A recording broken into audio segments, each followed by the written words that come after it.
What do you think about the advert that was recently released, which was, this is mainly talking to you about the kind of Red Bull and how it's going to change. Do you kind of see any future in the slowed down advert? So when you fast forwarded through adverts on the TV, you saw it in real time. Do you kind of see any future in that, or do you think that's a bit of a gimmick? I don't know what I'm talking about. If ThinkBox were here, they would tell you that you only pay as an advertiser You only for those pay ads for the that people ones watch, that, so it doesn't matter too much. Only 53% of the country have a DTR, something that you can do that with. And even if you are in one of those 53%, your maximum time shifting is 16%. So that's maximum. And then there are studies that say that even when you've time shifted, so even if you're in half of those homes and you've time shifted, you don't always watch people actually, believe it or not, do like ads. So you can take the girl out of ThinkBox. But, that's what we've so I think yes, the answer is it's a gimmick, but it's interesting. It's an innovative gimmick, and who knows, maybe it'll work. And I remember as a student when I was thinking of advertising, or maybe even before I was really thinking of advertising, was the time when kind of Hal Henry were cool. And I remember one thing they did that I loved was they had an ad which was speeded up, which you could record for Mazda. And it was in the days of direct response when we were all plagued by how big's the phone number and how long does it need to stay on the screen, before Google saved us from the need to put phone numbers and coupons and things. And they had this idea where they said, right, instead of doing a brochure, we're going to do this ad where we'll do it really, really fast. So you could record it for 30 seconds, but then you played it back in slow motion on your video recorder. Remember those? And it would be a long version of all the attributes of the car. So again, at the time, you kind of go, what a wonderful, interesting, fascinating idea, which didn't end up becoming the norm in the industry, but was still a brilliant kind of innovative gesture for that advertiser. I guess the real watch out, though, is brilliant technology is great, but make sure it's with a brilliant idea. Because if you're looking at that in real time, you've done all the clever stuff, and that ad's shit, what's the point? So just make sure, if you've got a great piece of technology you've heard about, make sure you wait till you've got a brilliant idea to use it with, because it means nothing without it. I love the fact you got something really old with the tube, and then you were showing like leaderboard and stuff, which is like really. So, regardless of all of that stuff, from all of the hundreds of years of advertising, what in your capacities, what is the things, regardless, that you've got to get right? What are the things which you have to know and understand to do a good job and do what you need to do? I think that the fundamentals don't really change. I mean, it's about what you're trying to do. So what is the effect that you want to create on the world is the fundamental thing for me, because, I mean, one of the things that kind of drives me mad over the years in the industry, and people say, oh, what are we going to do with this? Oh, it'll build the brand. And you go, yeah, what the fuck? I mean, why? What's it going to do? You know, building the brand in its own right is the guys who design logos and stuff and come up with products. I mean, we're there in the business of trying to create an effect, and certainly one of the things that I would always say to anybody when they're bringing me a brief or we're talking about a strategy on something is to say, okay, what effect do you want to create in the world? What are we expecting will happen differently once you've done this than happened before? And if the answer is we'll reinforce the positive brand values, then I send them away again to have another think about it. Because it's fundamentally about what effect you want to create, and then everything flows from there, because that's about defining the business problem. It's about thinking about the target audiences. As Dave says, it's about, are you trying to grow the market, or are you trying to get share in your existing market? Are you trying to introduce it to new people? But all of that stuff cascades from the question, what do you want to happen? I'll go back to a TV thought as well, that you're going into someone's front room, so be a good guest. It's really simple. That be charming and be witty and all those nice things. And I've heard some fantastic creatives over the years talk about how to be a good guest, and that's, you know, up to each individual agency. But that fundamentally is you're in someone's house and treat it with respect. I think that there are loads of different factors. I think for me, the one huge thing is know your audience inside out. Because until you know someone, you can't get to know them, and they won't want to know you. So I think find out what that killer thing is that gets under their skin. Is it, do you know what, I'm not going to listen to the advertising, but I listen to my grandkids, and going back to that brilliant insight, they looked into that Jewish community and how they lived, and they found a brilliant sort of glitch and thought, right, we're going to go for it. So know your audience inside out.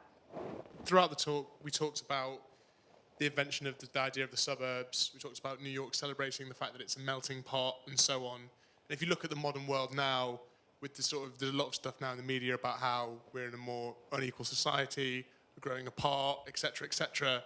Perhaps now is the time for adverts again that can change the world. Do you still think brands have the capacity to change the world broadly and outside the scope of advertising in the way that, say, London Underground invented the idea of the suburbs? Do you still think brands have that, the power and the capacity to really make real world change, as it were, in a sort of social, cultural sense?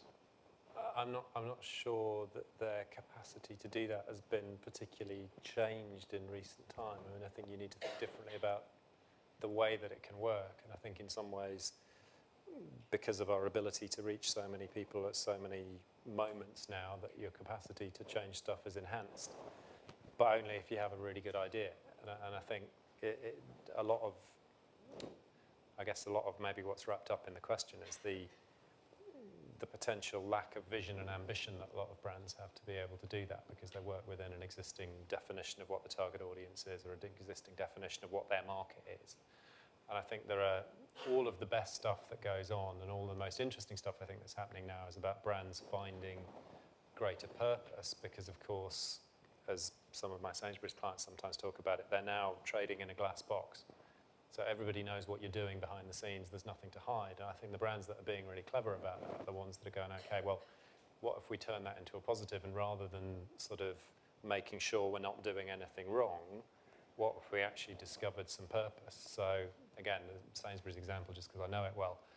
Sainsbury's have a better database of primary school PE teachers than the government does through the Active Kids scheme. And they've also, in the past 9 years, they've delivered more sports equipment to schools than the government has. And again, it's about a brand kind of going, what's our purpose, what do we want to do, and then just fucking getting on with it. And I think, you know, whether that's an ad or not, who knows, but I think their capacity to create change is undiminished. I'd agree, but sort of I'd take you back to the leaderboard example with the socially enabled things. That it's different. It's a different way of changing things, but it's more connected.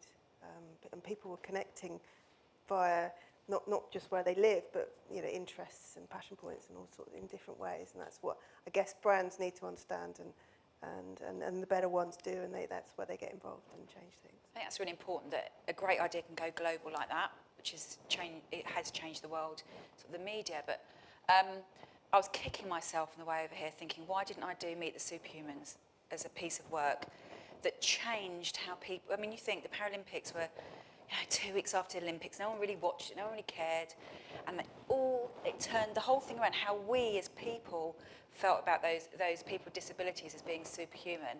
I really wish I'd shown that piece of work tonight. I'm glad I've been able to say that. The video wouldn't have worked anyway. But, No. and that's a brilliant ad. That's not anything but a brilliant piece of film that has changed the way lots of people have thought, which shows the power. I think brands are inert. Brands don't do anything. People do stuff. And what's wrong at the moment is everybody sits there like lumps and expects brands to do things. If you have got any bollocks at all, you need to do it. And if you look at the brief from the planners there, or they didn't have planners then, but the strategic brief on the rye bread was, we can't just sell this to Jews, we need to sell it to non-Jews. We need to grow the market. Okay, so your knee-jerk reaction is we have lots of white people in it, showing that America's mainly white. So let's have white people from Ohio, white people from Idaho, white people from Wisconsin, white people from... Yeah? That's your knee-jerk reaction coming out of strategy. What made the difference there is nothing to do with the brands. It's a person saying, man, that's dull. That's not exciting. That's just... It'll work, it will increase sales, it will make money, but it's not big. It's not exciting. It's not what you get up for in the morning. Yeah? And I think as long as nobody's thinking like that, nothing... Until... some ordinary people, you know, it's like Steve Jobs could have been just another computer maker, but he wanted to change things. If you've got people that want to change things, it isn't Apple, the brand, that changes things. That's just a name on a piece of hardware. It's people that change things. And Bill Bernbach or Steve Jobs, or yourselves if you want to, can change things. But if you sit around and wait for permission, you won't change things. You won't do anything. I heard a great thing the other day. Well, last year, which is you're all quite young, so this now is a good time to hear this.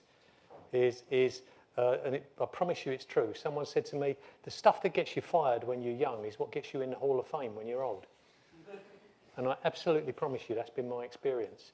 You shouldn't now be behaving like 50-year-olds waiting for permission. You should be rocking the boat. You should be doing what you're not allowed to do.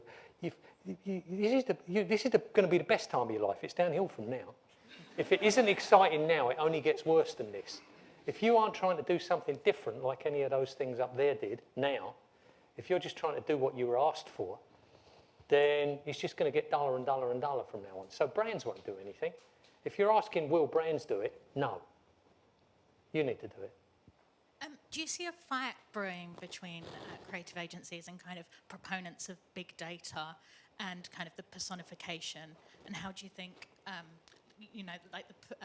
personalisation of ads? Do you think that's going to be a problem, or do you think that there's kind of some way around it? I don't know. I think it's a kind of category problem in terms of definitions, which is nobody outside of kind of this industry worries too much about how agencies are defined or what it's all about. And if you get the clients nowadays, what do they really want? They just want people with good ideas. And so people that bring them data, not much use. People that bring them long presentations with bunches of numbers in, not much use. People that say, oh, what if we did this with that? Or what does this really mean? They're useful. Now, they don't really give a toss whether that person is an independent consultant or whether they work for a data company or whether they work in an ad agency, and nor should they. And I think that's the whole point, is ideas will largely win, and we get ideas from loads of different places now, but I think whether that becomes a sort of irrelevant turf war between agencies with different kind of types of names is probably a distraction. Now I have left Link Box, I can say I think addressability is probably overrated. It means that you worry about wastage too much, and I think you shouldn't. And just because somebody, steps outside of an age bracket or a geodemographic region or something doesn't mean that they're not in the target market and they wouldn't want to buy the product next week, or influence someone who. That's what I'd be concerned about. It would drive out all of that, and we'd lose a lot of the beauty in advertising. If you've got a brilliant idea, start there. I've got a brilliant idea, but if you've got that data in the background that tells you about someone's behaviour, so a few of our clients are retail clients, and it's fascinating, and you can be suggestive about what people buy, but it's got to be relevant and inspiring and a great idea first, and then make it personal. Don't tell me my name and stuff I already know, because I'm not interested, but suggest stuff to me and make stuff useful. I think is probably a great use of data. Is there too much emphasis in our industry on awards, from Cannes to campaign? And surely, awards are synonymous with popularity, and true innovation and originality can only be taken with perspective of time. So 5 or 10 years later, so some of the best pieces of music or film were completely misunderstood when they were first released and only appreciated a decade or 10 or 15 years later. I think it's we beat ourselves up a bit where we kind of go, oh my God, ad awards, we're like the only industry in the world that has awards. And it's just not true. You take a trip down the big hotels in Park Lane, and every night of the year there's an awards do. And they're often not advertising awards do. I always think if you had a cheap dinner suit and enough confidence, you could probably eat out for free every night in London at the Dentists Awards and the Vets Awards and the this, that and the other awards. I think there's a basic human desire for excellence to be rewarded.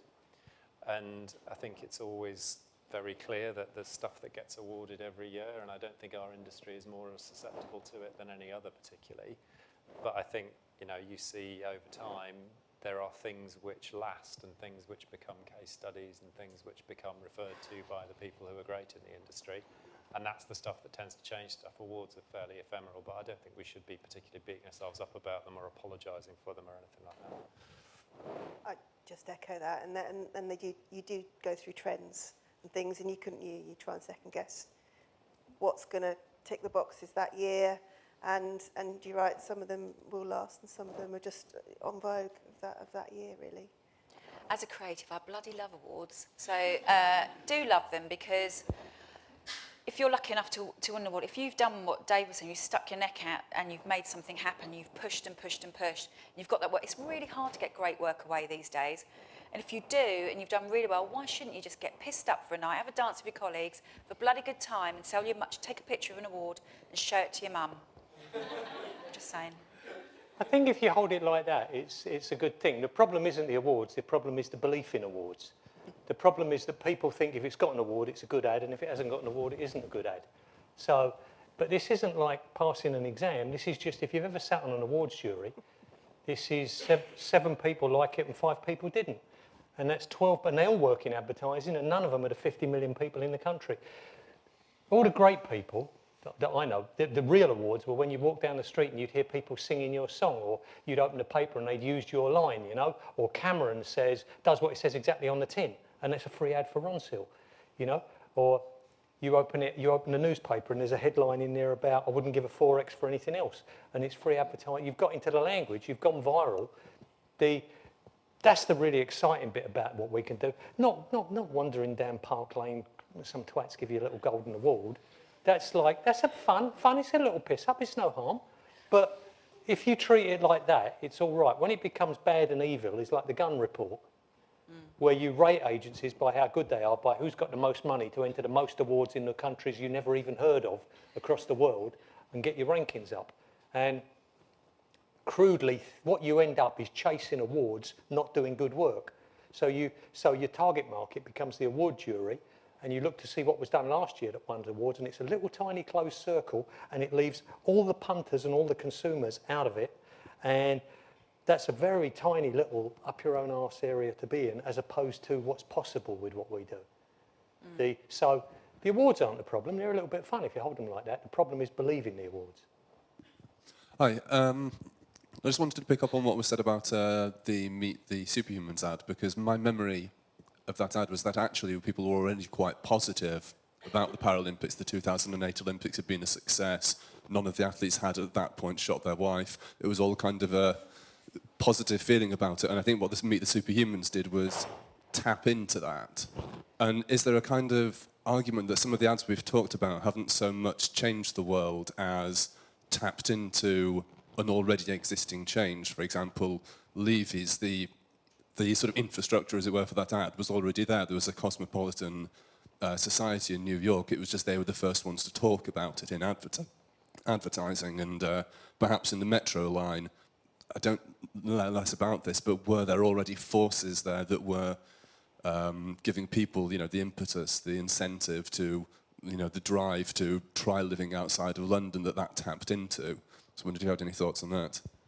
Yeah, I mean, I think it's the kind of catalytic effect of communication, but, if you think about it in pure scientific terms, the catalyst doesn't create the reaction, but it speeds it up. And I think when reactions get speeded up and things get pointed out, that's when things change. So there's often loads of stuff happening all the time. There's pretty much everything you can imagine happening out there in the world somewhere, but some of it takes hold and some of it gets bigger and some of it gets broader and some of it gets mass. And I think back to the Paralympics thing, and I would give equal credit to Sainsbury's as well. They put up an awful lot more sponsorship money and made the event possible, as Channel 4 would very freely admit. In our jointly authored awards paper that will be at the Marketing Week Engage Awards tomorrow evening. But there's a lot of data on both sides, and I've kind of seen the Channel 4 case and the Sainsbury's case that show that wasn't the case, and that if they had handled it right, things would change, and if they handled it wrong, things would not have changed. And it was no guarantee that it was going to succeed. I mean, I think in retrospect, everyone goes, well, of course the Olympics was going to be brilliant, wasn't it? And we were all going to love it, and the opening ceremony was going to be great. And of course, then everyone would go, well, I bloody love that Olympics. I want some more, but with people who don't have all their limbs.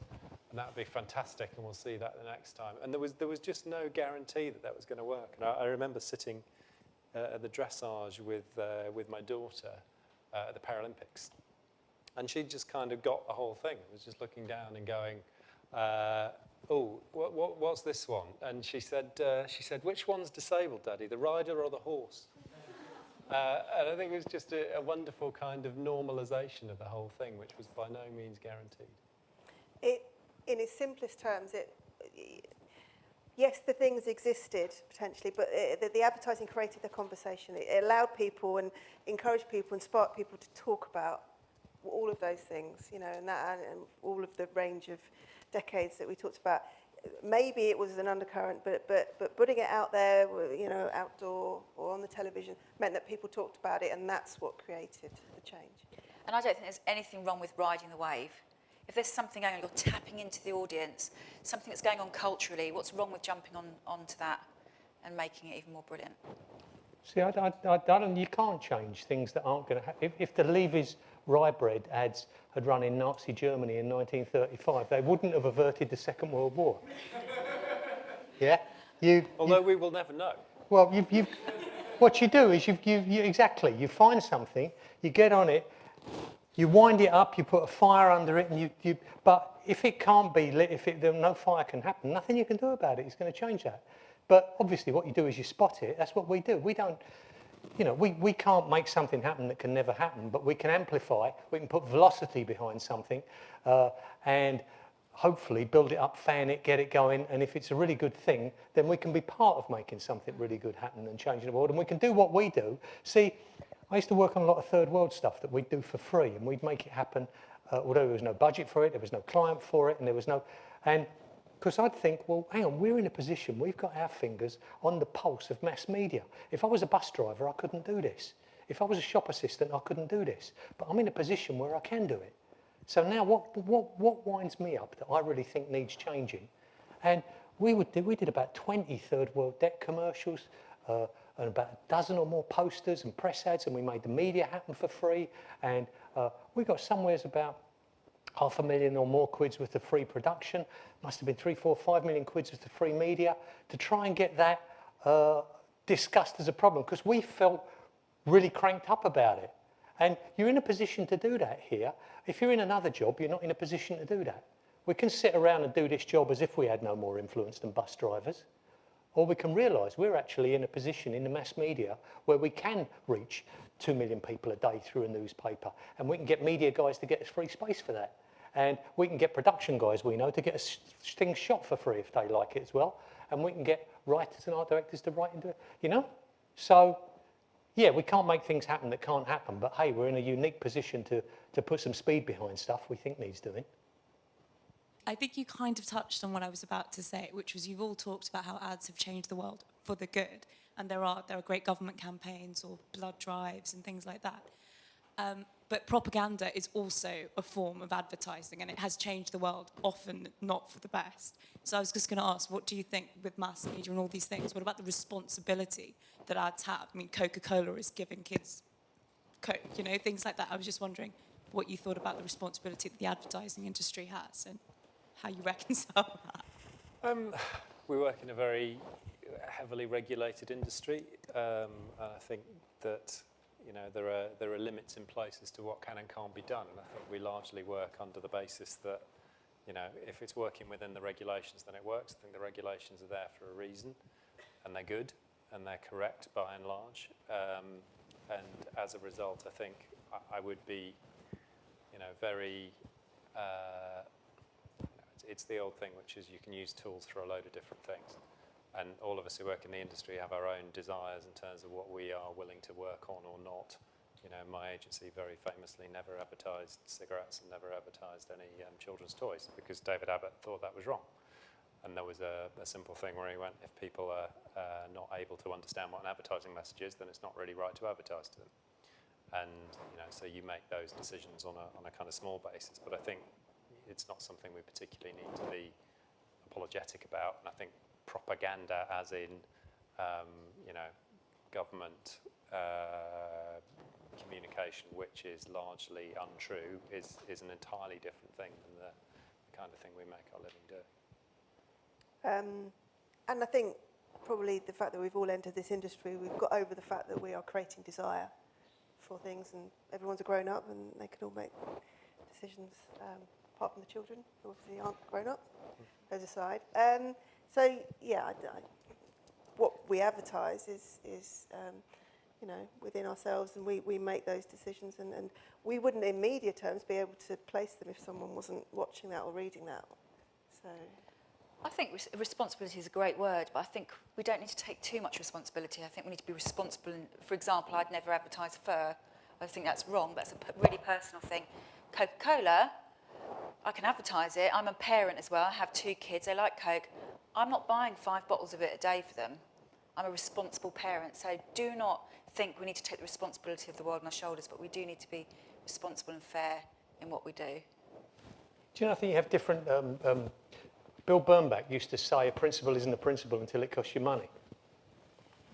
And we used to, when I was working on the third world debt stuff, we were doing all that for free. We were also advertising a bank. Now, the banks were the biggest culprits of the third world debt. And the guys would say to me, how can we do this? Take the banks. And I'm saying, well, look, 2 things happen here. If we don't advertise them, someone else will.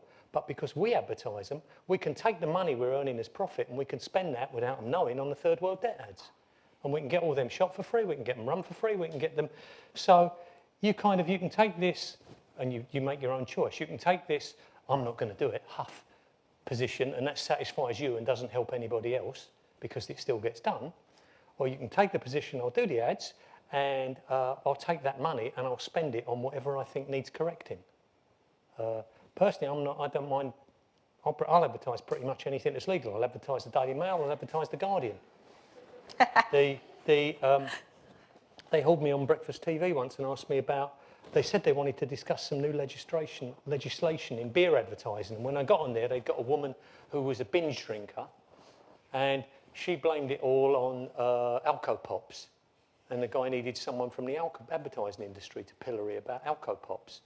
Now, if you use your brain, any alcohol, any of those Alco Pops has top weight 5% share. It would make no sense for me to increase market growth, because I would only get 5% of any growth. I'd give away 95%. My whole effort has to be increasing the share for my brand. So if you've chosen to be a drinker, and if the law says you can be a drinker, then I will try to get you to drink my brand. I'm not there to make the law. I'm not there to say what you can and can't do. But if you're going to drink Alco Pops, and if the law says you can drink Alco Pops, I want you to pick my brand. Now, if I feel strongly about that, I will then go and lobby my MP to stop allowing Alco Pops to be advertised or whatever. But I don't think by just saying, I'm going to sit by and do nothing, personally, for me, that's kind of not the way I would do it. Having said that, David Abbott was, I really admire even when it was a tiny little agency, he wouldn't do cigarettes. Even when it could have been really big money to his agency, he felt really, really strongly about it, and cigarettes are really big money. So you've got to make that call for yourself. For me, I would do cigarettes, because if you're dumb enough to smoke, that's your problem, and I'll try and make you smoke my brand. I'm a believer in personal responsibility. But David thought cigarettes were evil and he wouldn't do it. So it's a kind of personal call. Nicky, the Avis example you gave, they, despite the fact that people weren't happy with it, the client still went ahead with producing it. Do you think there is more of a restriction these days in terms of clients wanting to hit targets? They're less bold with their choices and what they can advertise? I just wonder if they're just not brave enough. They just aren't as brave. And actually, when you think back to the American market at the time, that Bob Townsend was probably braver than any client we know. So I think you just need some balls. And that thing that Dave was saying, just about, if you want to change something and do something different and just say, do you know what, I believe, I've got to think about your gut and the feeling you get from your gut. I know this is great. And just go for it. I mean, we do test and learn all the time. Test and learn, isn't it brilliant? They test, they learn, and they still didn't give a shit, and they did it. Do you feel like you're restricted by clients at all in that sense? Not at all. All my clients are wonderful. Never say that. No, I think if they believe, if you've got a good enough argument, and this is where data really helps, and a little bit of research, and you research properly. Dave's going to kill me for saying that. Research. I think most clients are pretty sensible, and they wouldn't not do something if they thought if it's a great idea, they wouldn't not do it just to be boring. They're thinking about their own success as well. I think in any era, bravery is probably equally distributed, and I think it's a bit of a fallacy to say that in the past clients were braver. The only reason we think they're braver is that it's only the standout ideas that we remember. You don't see all the other kind of cautious ideas, and I would say bravery is probably equally distributed now as it was then. And I think, are we restricted by clients paying our salaries and paying for us to make films for them and paying for us to exist as an industry? Probably not. Probably more facilitated by them in that sense. But I think, you've got to remember why they've brought you on board. And many of my clients, constantly remind us that we're there to have a point of view. And we're not there to try and second guess what it is that they think we want them to say or they want us to say. We're not there to tell them what they already know. We're there to tell them something different. Now, it has to be up to them to decide what they want to do in the end. But I think sometimes we forget that we're there to provoke, to inspire, to engage and interest them with something kind of different than they could work out on their own. Had feedback from someone in my account team last week that an ad we had thought was ready to go on AB had failed in pre-test. Only 10 seconds of it passed pre-test. I thought that the world has gone mad, and they were asking me whether I thought they should launch with the 10 seconds that worked. I was just like, you've gone mad. John Lewis, the images at the back, they don't pre-test their ads. So they rely on their team around them, employing the right people to give them the right advice, make some great ads, and get them on air. So just some people you can test to death and drive yourself bonkers. Rory Sutherland, do you know Rory Sutherland? Yeah. He said a great thing. He said creative people have a terror of the obvious, and they must sell their work to people who have a love of the obvious. And I think what you don't do is you don't educate clients about why obvious is bad. Clients find security in obvious, because don't forget, for us it's one of 20 campaigns we're working on, and we want to make it exciting, but for them it's their whole life, it's their whole career. They could blow this job. And I find that the higher up the organised client structure you go, the more entrepreneurial the client will be, the more daring they will be, the more they can understand why it shouldn't be the obvious. The more lower down you go, the more frightened they are. So they're looking for security, and they're looking not to screw it up and not to look stupid. So they're going for what looks like everybody else in their category. And nobody ever educates them why you shouldn't do that. All they know is if I do it, I'll look like the other in my category and I won't look stupid. And nobody's ever told them why that doesn't work. Nobody ever educates clients. So of course, junior clients are just reading all the case histories. They're working on some little £2 million band, but they're reading the case history of Virgin Airlines and trying to apply that to it. And of course, it's really hard. No one educates the clients. No wonder they go for safety, because for them there's safety in safety. And so, the numbers are £18.3 billion to spend a year in the UK on all forms of advertising and marketing. 4% remembered positively, 7% remembered negatively, 89% not noticed or remembered. Because you can't remember £18 billion a year. So 90% of it won't get remembered. 17 billion is wasted. And unless you educate those guys into that fact, if you do what's safe and what everybody in your category is doing, it will be wasted and you'll be part of that 90%, part of that 17 billion. They just think they're safe and their job's safe and they won't look stupid. Yeah? Yeah, so kind of related to that, you talk quite positively about a lot of the ads that you presented today. What are some examples of failed campaigns or ads that stick in your mind? I think it's kind of everything you don't remember. I mean, back to Dave's point, it's kind of... Great answer, that. It's hard to pick out failed ones, and I think even the ones that sometimes get held up as failed, have been successful in their time. So the only time I ever get called up for TV documentaries is to talk about Sunny Delight, which is one that I worked on some time ago, and it's kind of held up as one of these kind of great marketing disaster stories because of what happened with the controversy, and I shan't tell you more about it if you don't know already, but the problem was it was basically a brand that became too successful, and so the failure was kind of wrapped up in the success, but we got noticed. We did something completely different. We did something that completely broke the rules of that category, not in a particularly kind of aesthetically creative way, but the idea was completely different. And as I say, that's often held up as a failure, but even that was successful. It's the stuff you don't remember. And even the bad stuff is remembered really strongly. I 7 years working on Werther's Original, which, some of the worst advertising to come out of Germany, basically. And I had to get it dubbed. Some of the best advertising to come out of Germany. Yeah. And yet the recall levels were phenomenal. So, I mean, what can you say? That's, you know, it got every Turkey award going, and yeah, it was successful. So, and everyone remembered it. So, I think what do you class as a failure, really? If you're selling shitloads of products, is that a success for the brand? I guess from one point of view, unless you have a Sunny Delight bit of fun. I think you're right. It's hard to really remember those. I mean, Shake and Vac is one of my favourite ads of all time, and it's shocking, but it sold loads of products, and I don't know how we judge a failure. Like, are there any examples where it's backfired, for example? Like, We're on the spot now. Dave?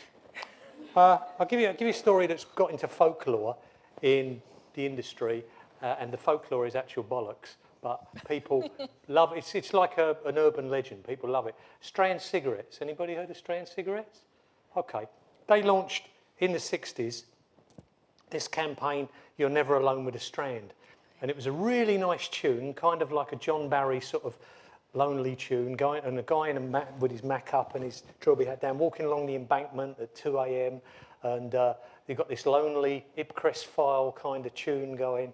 And then he goes over to the river and he lights his strand and everything lightens up a bit and the tune lightens up. And the line was, You're never alone with a strand. And the urban legend is that why that died was because nobody wanted to be seen as lonely, so nobody bought Strand.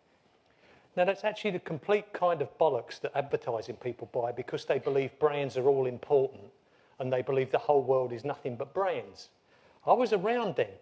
Everybody loved that advertising, but it didn't make you switch cigarettes. I'd take my senior service and go to the embankment and light up and smoke and enjoy and feel just like that. My mate would take his Piccadilly number 10 and do the same thing. It didn't make you switch brands. It was a truth about why people smoke cigarettes. You really love that in the morning and the wet, watching the thing, blowing the smoke out in the mist, and you're on your own at 2 a.m. and you flick the butt into the Thames. Everything romantic. It didn't make you feel lonely at all. All the imagery, you loved it. But why the brand died was it didn't make Strand any different to any other cigarettes. You could do that with any cigarette. And that was a launch. And you can't do that at a launch, reinforce category behaviour, because it doesn't make anybody switch. So that's a failure because that was just kind of brand bollocks talked about what we actually should be doing. Making you like my brand is neither here nor there. Changing your behaviour is what we do, if we are any good.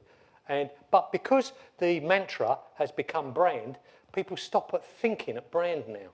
And that's why people switch off and you'll talk about brand as if brand is everything. And brand is maybe 1 out of 5 options we've got. And that didn't change people's behaviour. And at launch, that's critical. So everybody carried on smoking the cigarettes they smoked, loving that bit of music. It got to #1 in the charts. You love the imagery, being on the embankment, but I can do it with whatever cigarette I smoke. So they'd taken a category generic, used it as an insight, and tried to make it for a launch brand. That's dopey. Just all the stuff you knew before you got into advertising is common sense, and they'd forgotten all that and started to advertising people, and it didn't work. So that's a failure. Good advertising, but, well, it wasn't good advertising. Lovely bit of film. See, another thing is nobody distinguishes between a really nice bit of film and a good ad.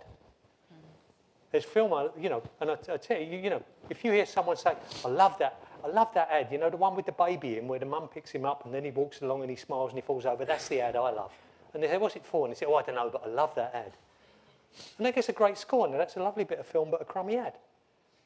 You need to know, particularly in the creative department, everybody's confused themselves now and think what we are is filmmakers.